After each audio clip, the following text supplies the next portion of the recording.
महिने पूर्ण झालेले आहेत। निवडणुकीपूर्वी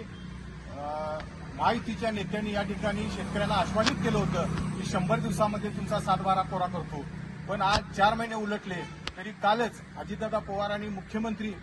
देवेंद्र फडणवीस यांनी शेतकऱ्यांचा 7-12 कोरा करता येणार नाही अशा पद्धतीची या ठिकाणी वल्गना केलेली आहे। आज जिल्हाधिकारी कार्यालयासमोर या गोष्टीचा आम्ही निषेध म्हणून काळी गुढी उभा करून आज शेतकऱ्यांच्या या कर्जमाफीसाठी आम्ही या ठिकाणी हा निर्धार केलेला आहे। एका बाजूला हे राज्य सरकार